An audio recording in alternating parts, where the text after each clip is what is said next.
Later, when I was a struggling and still politically ignorant young actress living in Los Angeles, I continued voting for all things Democrat, as did everyone else in my life at the time.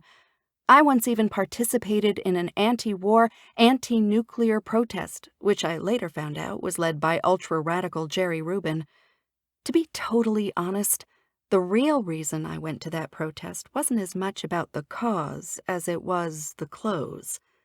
My actor friends and I thought it would be fun to dress like hippies in peace necklaces and paisley items from Melrose thrift shops and hold protest signs.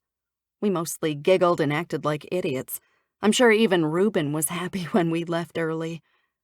Back then, the only time I remember talking politics with my artist friends was during Screen Actors Guild elections, and even then, someone else probably had to explain what we were supposed to vote for. The word self-absorbed comes to mind. Seriously, writing this, I don't even like myself right now. Bear with me, conservatives, it all has a happy ending. My final political blunder came via Bill Clinton. It was the 1990s. I was now married to my husband, Mark, who had always been a strong Republican, so we had to work very hard to completely avoid political discussions during the Clinton years. When we did talk politics, it usually ended with me saying something like, "I just believe in him, that's why," and leaving the room. Despite all the bad press I had read about Bill Clinton's personal life before the election, I believed he was my new Jimmy Carter, and, ironically, I was also convinced Clinton was everything President Reagan and President George H.W. Bush were not. Bill was young, charismatic, and seemed to be in touch with the people. He had the same type of dynamic personality that I imagined someone like John F. Kennedy would have had, not to mention the same type of bad boy reputation to which, before I met Mark, I had always been personally drawn. So I happily voted for Bill Clinton. Twice. Throughout Clinton's presidency, basically everyone, including his supporters, knew what a scumbag husband he was. So few were surprised when the Monica Lewinsky stories came out. We had already heard about other women who'd allegedly had affairs with the president, but they all eventually went away.